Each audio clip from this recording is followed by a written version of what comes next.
שלום לכולם, אני שמחה לארח את ענת הס בשרשרת קיימות, ערוץ הפודקאסטים הקהילתי סיפור 555, ממש ממש מרגש. ענת היא בעצם מובילה ברשויות מקומיות ומקדמת את נושא הקיימות, והיא תספר לנו מה היא עושה גם ברהט וגם במקומות אחרים, וזה ממש ממש משמח אותי, כי ענת, את דור העתיד, דור ההמשך, אז רוצים לשמוע מה את עושה. זה נחמד להיות דור העתיד, כשעכשיו יש לי כבר את הילדים שלי, מבחינתי הם דור העתיד, אז נחמד להיות בסיטואציה הזאת. כן. שלום, ממש משמח להיות כאן, זה מאוד מרגש. כן, זה כותרת כזאת מאוד כללית, שפורטים את זה, יש לי בעצם שני תפקידים מרכזיים, וזה איזושהי כותרת כוללת, אבל בעצם אני עובדת בשני דברים מרכזיים. הראשון זה שאני עובדת בעיר רהט, זאת העיר הבדואית הגדולה ביותר בארץ. שבעצם אני מובילה שם מטעם המתנ"ס את תחום הקיימות. זה בעצם נושא שביחד עם המתנ"ס אנחנו הקמנו את תחום הקיימות, ועכשיו אנחנו מפתחים אותו ואני מובילה אותו. יש לנו הרבה מאוד פרויקטים בעיר, ואני אספר לך עליהם. והדבר השני זה שאני בעצם מנהלת של מנהלת שטחים פתוחים באגן נחל שקמה, מטעם מועצה אזורית שער הנגב. אז אז זה מילה באמת שני דברים היסטורית. ענקיים ונורא נורא מעניינים. נכון. אז בואי נתחיל עם רהט ותספרי לנו, בעצם זה ממש לא טריוויאלי במקום שהוא סוציו-אקונומי לא מן הגבוהים, ועם המון המון בעיות חברתיות וכלכליות ותעסוקתיות וסביבתיות, ופתאום להקים משהו מן יחידת קיימות ולדבר על קיימות, זה לא כאילו נורא בעולמות שהם לא, בואי תספרי לנו בשטח, איך קיבלו אותך שם, איך קיבלו את הרעיון, ומה בעצם את עושה שם? אז האמת שזה התחיל כמו רוב הדברים, זה מין משהו שמתחיל בקשר בין אנשים, כי לפני זה עבדתי בחברה למתנסים והכרתי את מנהל המתנס והיה לנו איזשהו פרויקט ביחד שהתגלגל הרבה מאוד שלבים, בסוף הפך להיות רעיון להקים מרכז קיימות. מתוך הרצון הבסיסי שיש לכל תושבי רהט, שיהיה יותר נקי. כולם, זה נראה, לאנשים חיצוניים זה נראה כאילו הם כנראה אוהבים, זה לא מפריע להם, אם הם חיים בתוך כזה זבל, אבל זה מאוד מאוד כואב בבטן לכל תושבי רהט שיש להם נראית ככה, גם עבור עצמם וגם עבור מבקרים מבחוץ, ונורא רוצים שזה יהיה אחרת, אבל מכל מיני סיבות שאפשר לדבר עליהן זה לא כל כך מצליח, וזה דורש הרבה מאוד דברים, שגם העיר לא מצליחה, גם התושבים, גם המדינה לא מצליחים לעשות. ובעצם רצינו להקים את המרכז קיימות הזה, אני עוד עבדתי בחברה למתנסים, וכשסיימתי אי שם ב-2019 ויצאתי לחופשת לידה, מנהל המתנ"ס שהכיר אותי אמר לי בואי תחזרי, תקימי לי את מרכז הקיימות, יש לי מקום, יש לי כסף, אז עוד חשבנו שמה שיש לנו יספיק. ואני אמרתי תקשיב, מרכז קיימות לא יכול להיות כנקודה יחידה במרחב, ואם אנחנו מקימים את זה בוא נקים תחום. ומנהל המתנ"ס פואד אלזיאנו הוא באמת בן אדם מאוד מיוחד, והוא עם מעט מאוד אגו אמר אין לי מושג על מה את מדברת, אבל לכי על זה. ומאז אנחנו כבר רגע, 5 שנים במסע ואיך הזה. זה שונה ממחלקת השפע, או מה שבדרך כלל ברשויות מחלקת השפע מקומיות? אחראית יותר על תשתיות Hmm. ועל הניקוי הפיזי. אנחנו בעצם עובדים א', בעיקר מחוץ לבתי הספר, עם בעצם כל מי שמוכן לדבר איתנו על קיימות, זה יכול להיות הלשכה של ראש העיר, וזה יכול להיות מרכזים קהילתיים, מרכז צעירים, או כל מיני קבוצות בקהילה. זה גם יכול להיות בתי ספר, כלומר אין להם מרכז חינוך סביבתי, אז גם זה איזשהו מענה שאנחנו נותנים, אבל אנחנו מנסים כמה שפחות להיכנס לתוך בתי הספר, כי שם כבר יש את המענה הזה מטעם משרד החינוך, וזה בעצם יכול לכלול קבוצות מנהיגות, וזה יכול להיות כל מיני תוכניות לקהילה, מרחבים, גינות קהילתיות, מרחב של יד שנייה, כאלה דברים שהם בעצם נותנים מענה לאוכלוסייה הלא שבויה. בתי ספר זה לאוכלוסייה יחסית שבויה, אז כן, אנחנו מנסים להגיע ולדבר את זה, ובעצם אנחנו עובדים עם כל מי שמוכן לעבוד איתנו. תושבים, מנהלים, מי שמוכן, נחשוב על איזשהו משהו שיתאים לצרכים וליכולות. אז בעצם אתם מנסים לשנות את התודעה, מנסים לשנות את ההבנה של מה זה פסולת ואיך היא נוצרת. אתם לא מתעסקים בפינוי או בתשתיות, אלא יותר בכל העולם בעצם של הצריכה, של השימוש, של מה אז, בעצם? מה א', השינוי כן, התודעתי שאת מנסה להוביל? ו... אז אני רק אגיד שהמילה פסולת היא מאוד מצמצמת את זה. זה מאוד משאיר את זה בתור יחידה סביבתית. ואנחנו לא מדברים על פסולת, אנחנו גם מדברים על משבר האקלים. אנחנו מנסים לעשות משהו שהוא הרבה הרבה יותר רחב. אתן לדוגמה כמה פרויקטים שיש לנו. באמת אמרתי שתי גינות קהילתיות שקמו מתוך איזושהי תפיסה אחרת של מה זה המרחב הציבורי. ברהט יש בעיה מאוד מאוד קשה של הגדרה של המרחב הציבורי, כי הוא בעצם מרחב שהוא של אף אחד. אז הוא חווה הרבה ונדליזם והרבה לכלוך, ומאוד קשה Mhm. לעשות שם דברים. מרחב ציבורי הוא מאוד לא מזמין. מרחבים שנועדו להיות מרחב ציבורי בעצם עברו תהליך של השתלטות, השכנים בעצם שמו עליהם עצים, שמו עליהם גדרות והפכו להיות פרטיים, אז בעצם בעיר, במרקם הישן של העיר, אין בכלל מרחב ציבורי איכותי. ואז הרעיון של גינות קהילתיות שאנחנו עושים זה בעצם לשים אותם בתוך בית ספר, הם מקבלים את המעטפת של השמירה של בית הספר, של המרחב שהוא לא מרחב מריבה של בית ספר, ואז בעצם בית הספר מזמין את הקהילה להיכנס אליו ולעשות שם מרחב איכותי, ירוק ובטוח אחר הצהריים וגם במהלך היום, כלומר ילדים מגיעים לשם, וגם אחר הצהריים אפשר להגיע לשם כאשר מפעילים פעילויות. דוגמה אחת, ועכשיו אנחנו מקימים גם גינה קהילתית מונגשת. דוגמה שנייה זה באמת המרחב של היד שנייה, שהתחיל כחנות יד שנייה, אבל הבנו שהחברה היא עדיין לא מספיק ערוכה לחנות יד שנייה ברהט, אז בעצם אנחנו הפכנו את זה למרחב סדנאי, זה מרחב שאפשר גם לקנות בו, אבל הוא לא פתוח כמו חנות, אלא קבוצות מוזמנות אליו, כדי לעבור שם סדנה של יד שנייה, ולדבר על באמת הפסולת, מאיפה היא מגיעה, מה אפשר לעשות. דוגמה אחרת לגמרי שאנחנו עושים זה בעצם, ליווינו את העירייה בתהליך של כתיבת תוכנית היערכות למשבר האקלים. ועכשיו אנחנו באיזשהו תהליך שמלווה את כל אגפי העירייה, ואיך להטמיע את זה בעבודה השוטפת. זה תהליך שהוא באמת שינוי תודעתי מאוד מאוד גדול ומאוד מאוד ארוך. זה מתחבר לסקר טבע עירוני, שזאת ראיתי בעצם העיר הבדואית הראשונה, שעשה סקר טבע עירוני וכתבה מסמך הנחיות, ועכשיו אנחנו בתהליך של להטמיע את זה, כדי שבבנייה העתידית של העיר בעצם תוטמע איזושהי הבנה לגבי איך מתייחסים לטבע עירוני, גם בחלקים הבנויים וגם מסביב. דוגמה אחרת לגמרי, בעצם הקמנו קבוצה של נשים שלימדנו אותם לגדל דבורים. זה איזשהו פרויקט שהעתקנו ממזרח ירושלים, לקחנו, והם נתנו לנו את זה בידיים פתוחות וליוו אותנו, של מרכז סינסילה, נקרא נשות הדבש. בעצם נשים שלומדות לגדל דבורים, אנחנו נותנים להם דבורים, לנשים שהן רציניות בקורס, נותנים להם 2 כוורות לכל אישה, אחר כך עושים להם קורס של חקלאות עירונית כדי שהם ידעו לייצר סביבה תומכת לדבורים, והשלב השלישי זה שהם בעצם עושים קורס של יצירת מוצרים נו, מה המילה? של, מהדבש מלכות, לא מה שנקרא, מהדבש, הדבר השני שהוא לא הדבש. מזון מלכות, לא, כן, משהו, כן, מה קצת בזה, כן. לא זוכרת כרגע מה המילה. עושים מזה קוסמטיקה מהדונג. עושים מזה קוסמטיקה, סבונים וכאלה. ואז בעצם הנשים שלנו שלומדות את זה אחר כך יוכלו ללמד. עכשיו אנחנו בדיוק עומדים לפתוח את הקורס השני, כדי שבסוף הנשים שלנו יוכלו ללמד. ואז העניין של הדבורים זה באמת, יש בזה משהו מאוד עמוק. מצד אחד זה פרנסה לאנשים וזה העצמה, מצד שני זה מחייב אותם לייצר סביבה שהיא יותר תומכת לנשים, לדבורים, כלומר סביבה ירוקה ואיכותית. וגם אנחנו יודעים שיש בעיה מאוד קשה עם דבורים, וזה בעצם נותן לנו יותר דבורים במרחב. זה גם מקרב את הנשים, יש פחד מאוד גדול בחברה הבדואית, לא רק בחברה הבדואית, אבל שם זה מאוד קיצוני, מדבורים, ופתאום זה משהו שהם הרבה יותר קרוב אליהם, והם מתעסקים בחשיבות של הדבורים בחיים שלנו ביום יום. אז זה ככה כמה דוגמאות, יש עוד הרבה מאוד, אבל זה ככה דוגמאות של איך דברים קיבלו שאנחנו עושים. אותך עם כל הרעיונות האלה שאלה החדשניים? מעולה. איך קיבלו אותך? באיזה מקום מאוד פטריארכלי, מאוד גברי, מאוד לא, בואי נגיד, לא קל להסתדר בו. איך קיבלו אותך? את אני כל מצליחה הזמן ככה אומרת שהרבה יותר לשכנע? קשה להיות בדואית ברהט מאשר להיות יהודייה. גם הרבה יותר בטוח, וגם, כי המון פעמים העניין של הביטחון, האלימות שיש שם היא מופנית כלפי בדואים ולא כלפי יהודים.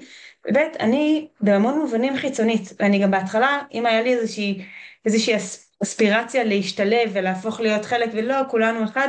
עכשיו אני מחזיקה באדיקות את השונות שלי, בגלל שאני, אף אחד לא חושד בי שאני מתערבבת בעניין הזה של השבטיות. יש שם משהו מאוד חזק של איך הרשות מתייחסת, בגלל שאני מהשבט הזה או מהשבט אחר, איך הם מוקדי כוח. אני מחוץ לזה, ואני מקפידה להישאר מחוץ לזה, ואני לא מתעסקת עם זה ולא מעניין אותי, כדי שאף אחד לא יחשוד בי שהעבודה שלי היא כזאת. ובעצם אני רואה שהרבה מאוד דברים שאני אומרת את זה בעצב רב, אבל שבדואיות לא היו יכולות לעשות, אז אני יכולה לעשות, כי אני באה עם החוצפה שלי, ואני אומרת דברים שאני יודעת, אני יודעת שהם לא לגיטימיים, אבל אני אומרת אותם, כי ייתנו לי את הפס הזה של יהודייה שלא מבינה שזה לא לגיטימי, וזה עובד.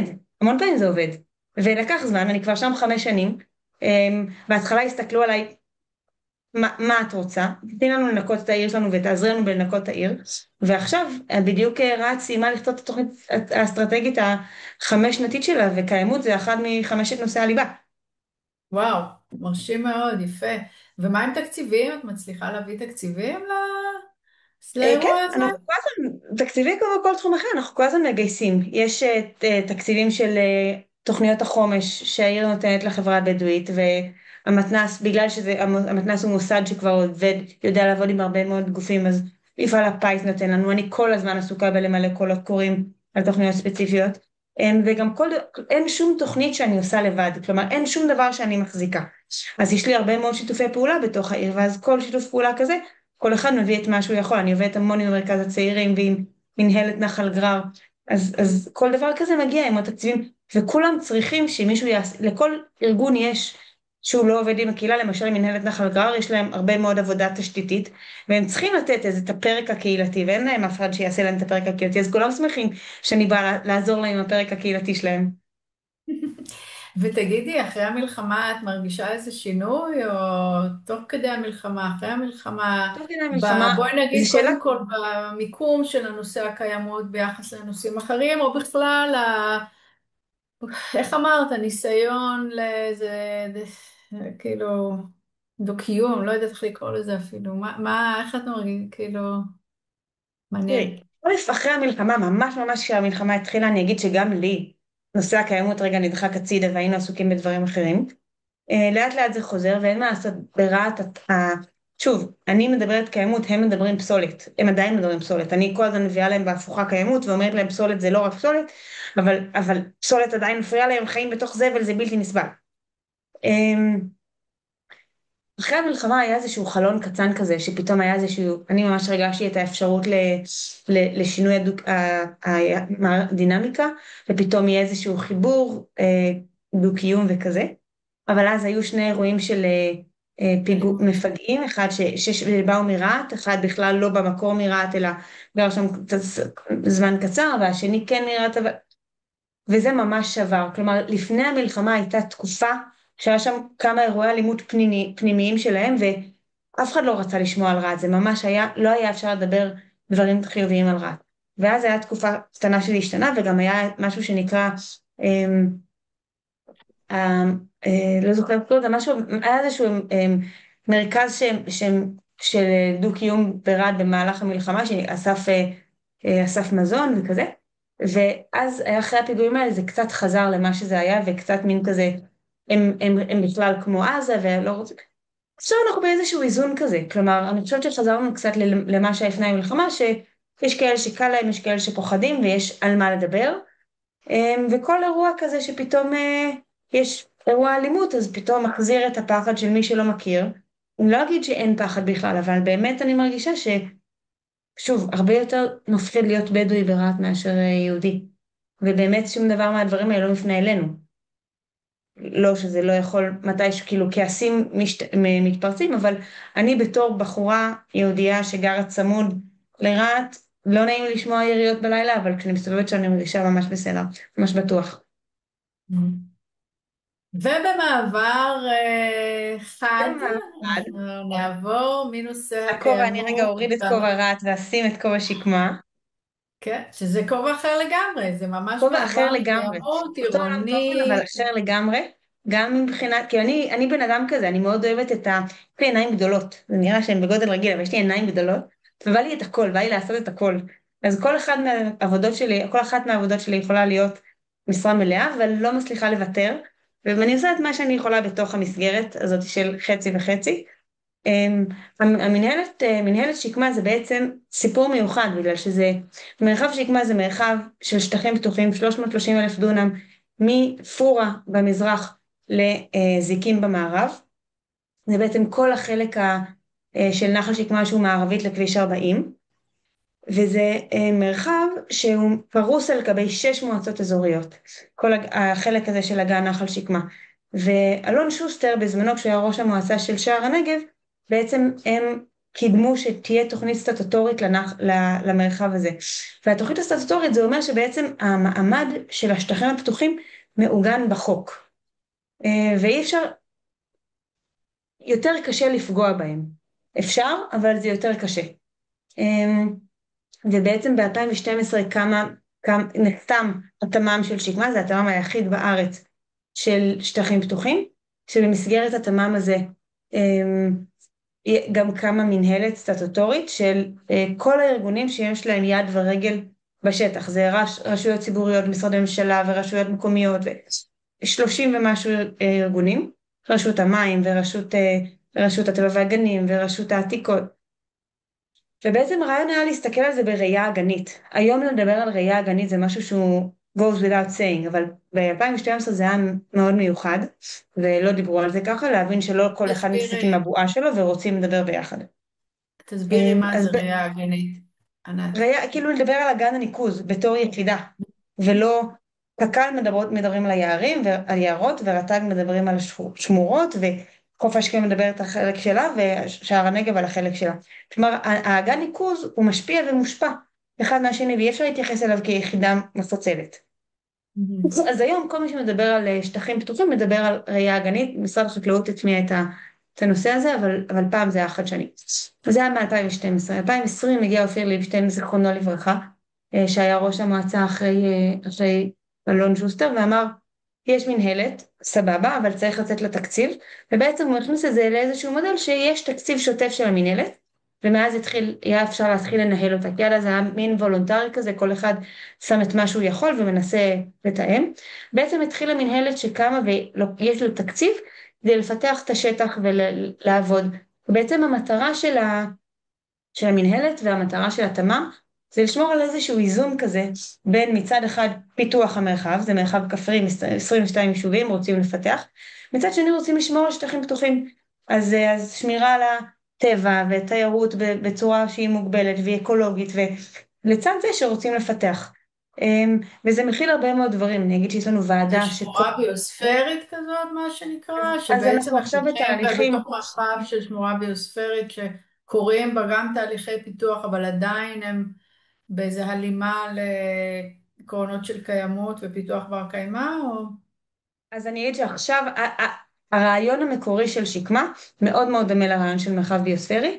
עכשיו אנחנו ממש בתהליכים של לכתוב את המסמכים לאונסקו כדי להיות מוכרים באונסקו כמרחב ביוספרי, וזה מאוד קל לנו כי המון מהאלמנטים שאונסקו מגדירים בתור דרישות סף של מרחב ביוספרי, זה דברים שאנחנו כבר עושים, גם הנושא הזה של איזור, שיש חלקים שהם יותר שמורים, גרעין, חיץ, מעבר, זה דברים שיש לנו. יש לנו תוכנית שממש לוקחת את המפה ולוקחת אזורי רגישות, ומגדירה ממש איזה אזור יותר רגיש אקולוגית, איזה אזור פחות, מה מותר ומה אסור לעשות בכל מרחב.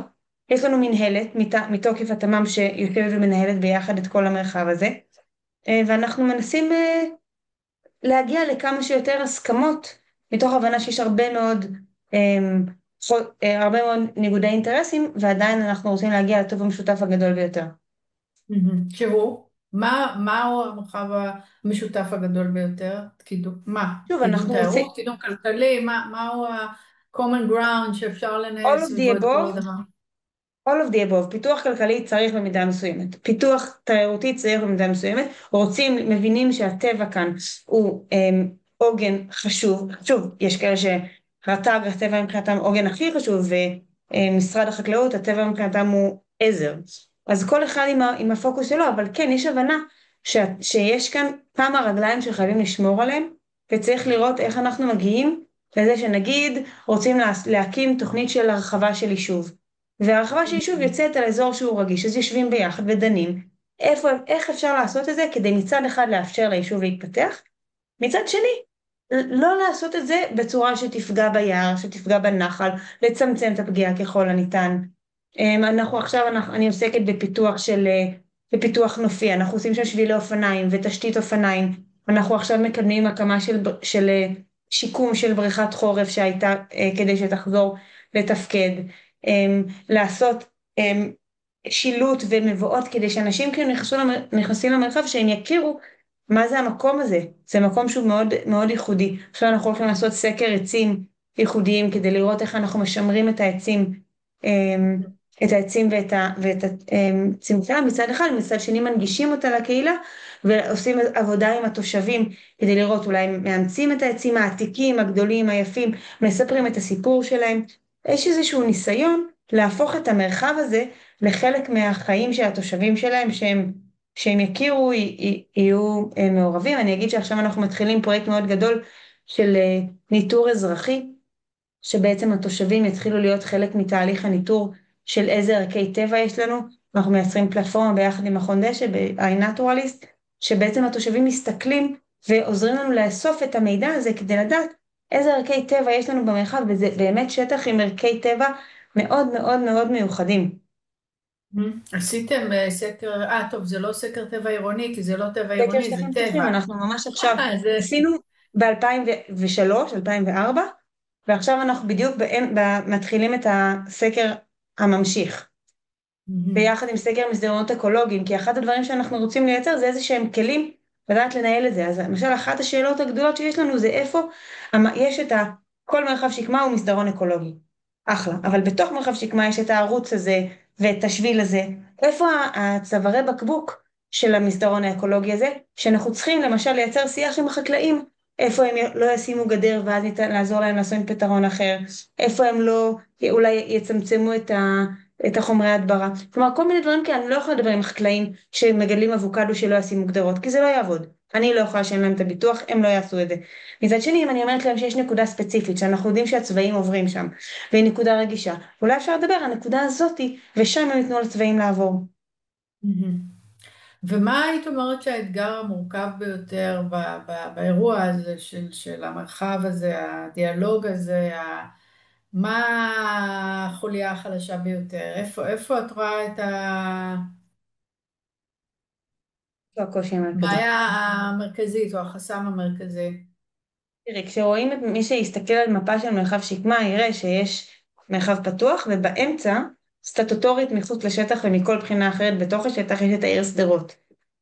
מהמם, אני אגיד שאלף העיר שדרות רוצה לגדול ולהתפתח, וזה תמיד יהיה על חשבון השטחים הפתוחים, ותמיד זה היה ככה, ותמיד זה כנראה יהיה ככה. אני אגיד שאחרי המלחמה, ה- הדחיפות לפיתוח אינטנסיבי גם של התושבים וגם של הרשויות, הפך להיות הרבה יותר קיצוני, מהמם, והמדינה עשתה כל מיני תהליכים, המציאה כל מיני תהליכים עוקפי תכנון, כדי לאפשר את השיקום המהיר של חבל הארץ. ואז עכשיו אנחנו נתקלים מול המון תוכניות גרנדיוזיות, כמו ותמ"ל כאלה, שהמטרה שלהם מאוד טובה, אבל הן מאוד דורסניות לשטחים הפתוחים הרבה פעמים, ולא תמיד יש, כלומר ותמ"ל גובר על תמ"מ, ולא תמיד הם מספיק קשובים ועם מספיק ראייה של הדברים האלה שהם הקטנים יותר. אז זה מהמם, אתגר מאוד מאוד גדול, וזה גם באמת משחק שכשאנחנו מדברים בינינו, כלומר כל השותפים במינהלת, ויכולים להגיע להסכמות, אבל כשמגיעים לוותמ"ל ומדברים מול המדינה, זה משחק אחר. אז מהמם. זה הרבה יותר קשה. ועכשיו גם באמת אחרי המלחמה, הקושי הזה וגם הרגישות למה לגיטימי ומה לא לגיטימי, הרבה יותר גבוהה. מהמם. אז זה אתגר מאוד גדול. אז זה באמת שאלה, כי גם רוצים להקים אצלכם איזה יישוב חדש, שאנחנו התנגדנו מאוד, עיר. כן, התנגדנו מאוד להקמה של יישוב חדש, ממש על הגדר של נתיבות, בכלל, לא נחוץ, צריך לחזק את היישובים הקיימים, חד משמעית. וגם, כן, אני מבינה את הרגישות שאת מדברת עליה. השאלה, באמת מעניין אם אפשר לנסות בכל זאת לחבר גם את הערים האלה המתפתחות, מתוך הבנה שהמרחב הכפרי הוא גם מחזק בעצם את הערכים שלהם, מהרבה מאוד בחינות. נתיבות אימצה את כל האזור של נחל בואו, למעשה, ועכשיו גם היא גדלה והולכת להשקיע המון המון כסף בשימור ובפיתוח של נחל חנון. אה, לסדר את הניקוז, לסדר את העלות, פיתוח אינטנסיבי ואקסטנסיבי והכל כדי שבאמת זה יהיה, יש פה באמת איזו רגישות ללא ספק ואיזה סוג של רצון להתפתח מצד אחד, אבל גם הבנה שכל הערכים האלה הסביבתיים גם מאוד מחזקים את העיר ואת זה באמת מאוד מאוד מורכב. אתם בדיבור ישיר מול ראש העיר מצליחים א', לגשר? אנחנו בדיבור וניסיון כל הזמן לדיבור, ביום ראשון אני באיזשהו סיור איתם. אני אגיד שהמון פעמים יש תחושה של אם אנחנו עושים איזשהו שיקום של נחל קטן וזעיר, או נחל נקודתי, אפילו אם לא זעיר, זה בסדר שאנחנו נקים שכונה ענקית. ושוב, יש איזשהו רצון, יש כל מיני דברים בוותמ"ל שדרות, יש ותמ"ל דרומי, ותמ"ל צפוני, בוותמ"ל הצפוני שבראייה שלנו הם מיותרים, הם כאילו לשים קצת יותר מדי במקום שלא צריך, וזה קצת צפוף מדי, ולמה צריך עוד תחנת רכבת בעיר כמו שדרות, שיש כבר תחנת רכבת, כאילו כל מיני דברים כאילו שאני מבינה את הרצון של שדרות, אבל אני אומרת, אם רוצים למנן את זה, אז יש דרכים קצת יותר מאוזנות לעשות את זה. השאלה אם רוצים. ואנחנו באיזשהו דיון, מכיוון שבהקשר הזה של ותמ"ל, אז כמו שאמרתי, אנחנו כאילו בשיח של הקטנים עם הגדולים, אז, אז זה תלוי בכמה הם ירצו להקשיב. אני מאוד מנסה לייצר כל הזמן את התקשורת, ולראות כל הזמן איפה זה עונה גם על הצרכים שלהם. זה באמת אירוע לא פשוט, וגם כמו בכל דבר, ואולי אם מגדירים את הדבר הכי קשה בעבודה שלי זה, אני רציתי לדבר על שטח, על ניהול שטחים פתוחים, ואני רוב הזמן מדברת על פוליטיקה. אני לא ברור. פוליטיקאית, אבל, זה אבל מאוד העולם מאוד הוא עולם פוליטי, פוליטי. מאוד מאוד פוליטי, בוודאי. אז זה עולם, זה שפה שאני לומדת, אני לא יודעת לדבר פוליטית, אבל כן, זה מה שזה הנושא קורה. התכנוני זה נושא פוליטי, את לא צריכה נכון? לדבר פוליטית, את פשוט צריכה להבין באמת באמת מה האינטרסים שעומדים מאחורי זה בדיוק זה העניין, וזה מה העניין. שקשה לי, שהשיח הוא לא תמיד ענייני, הוא שיח של אינטרסים. ואז, הוא מאוד ענייני, הוא פשוט שיח של אינטרסים. אינטרסים זה דבר מאוד מאוד ענייני, וזה מאוד מאוד עוזר שאתה מבין מה האינטרס של נכון, העיר, גם מבחינה כלכלית וגם מבחינת הפיתוח שלה, וזה לא דבר שלילי. כשאתה מבין את האינטרס, גם קל לך יותר לנסות באמת, זה לא פוליטי במובן השלילי, זה פשוט אינטרס של, ובכלל, כל מערכת היחסים בין הערים שרוצות להתפתח לבין המרחב הכפרי, שלתפיסתן בסוג של דיכא אותם כל השנים, עכשיו הן סוף סוף קיבלו את הכוח הפוליטי להתעצם, ובאמת צריך לראות שזה נעשה בצורה מקיימת, או עם מזעור של הנזקים, אבל צריך להבין מה עומד מאחורי זה, ללא ספק, נכון, זה מאוד מעניין, וזה באמת מורכב. זה באמת מורכב, כי מאוד אני מאוד מאוד, מורכב. הרבה יותר קל לי לקדם ניטור אזרחי והקמה של שיקום של בריכות חורף, אבל כל הנושא הזה של ותמ"לים וזה, זה באמת דברים שפה שאני לומדת, זה טוב, שפה מעניינת, ואנחנו נאחל לך מאוד מאוד בהצלחה. אני רואה תודה רבה. שאנחנו ממש ממש זמננו תם, זה היה מרתק, ממש ממש שמחתי לשמוע ולהזמין אותך ושכולם ישמעו מה את עושה, מאוד מאוד חשוב. תזמיני אותי פעם לסיור, אני מאוד מעניין אותי לראות בשמחה. מה את עושה שם, ובאמת המון המון בהצלחה. תודה. גם תמשיכי תודה על לעשות טוב. ההזדמנות, וגם נעים מאוד להכיר, ואני ממש שמחה מאוד לדבר כאן בפורום הזה. טוב, עכשיו תחשבי את מי את מזמינה לרעיון הבא. לשרשרת הבאה. אני אחשוב על זה. אחלה, יופי.